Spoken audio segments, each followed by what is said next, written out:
on le sait, l'utilisateur d'Internet, c'est plutôt un homme, mais l'utilisateur, dès qu'on parle de santé, c'est une femme. Donc ça, c'est vraiment très très clair. C'est plus les femmes, mais ça, ce n'est pas quelque chose de nouveau. Hors ligne, c'était déjà les femmes qui allaient rechercher de l'information sur la santé, qui gèrent toutes les ressources, qui gèrent la trajectoire de santé de chacun au sein de la famille. Bon, donc ça, ce n'est pas quelque chose de nouveau. Mais donc, c'est des femmes plutôt scolarisées, plutôt urbaines, qui ont des enfants. Ça c'est un élément important. Et on va avoir deux types de publics, soit des femmes qui sont très soucieuses de leur santé, soit des femmes qui vont souffrir de problèmes de santé chroniques ou qui sont les conjointes ou les enfants de personnes souffrant de problèmes de santé chronique.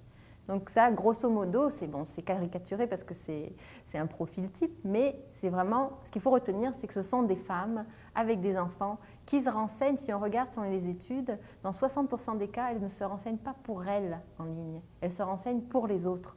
Donc elles font finalement toute la synthèse de l'information. Et ce qu'il y a d'intéressant, c'est que si on regarde les thèmes que recherchent les individus sur la santé, tout ce qui est prévention arrive quand même assez fort.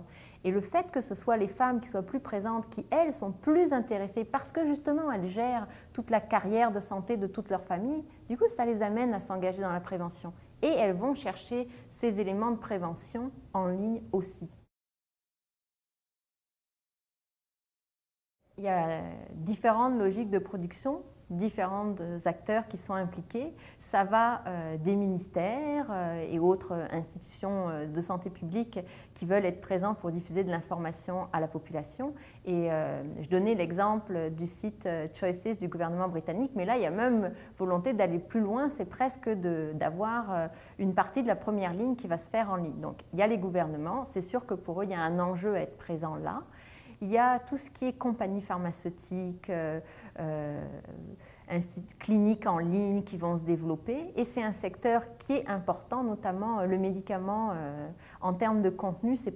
En termes de recherche d'information, c'est un élément qui est important dans les recherches. Mais en termes de contenu, le nombre de sites qui parlent du médicament, c'est aussi parmi les sites les plus importants. Donc, eux, ils sont très, très présents. Après, on va retrouver les institutions qui vont avoir développé, par exemple, si on parle de l'Institut Douglas qui travaille sur la santé mentale, bon, ils vont présenter les ressources, mais ils vont présenter du coup beaucoup d'informations reliées à la santé mentale. Les différents organismes communautaires vont faire la même chose. Donc on a tous ces organismes qui ciblent des pathologies spécifiques et des clientèles spécifiques qui diffusent beaucoup d'informations sur la santé, souvent des informations de grande qualité. Après, on a aussi des portails privés, type Passeport Santé, qui est semi-privé, financé par la Fondation Chagnon, mais aussi des portails vraiment là, qui sont le prolongement d'éditeurs qui existent hors ligne, qu'on va retrouver aussi en ligne, ou d'éditeurs qui sont spécialisés, mais même si on prend Doctissimo, c'est le groupe Lagardère, donc on est toujours dans le monde de l'édition, et eux aussi vont être très présents. Donc on a des nouveaux acteurs qui émergent là-dessus.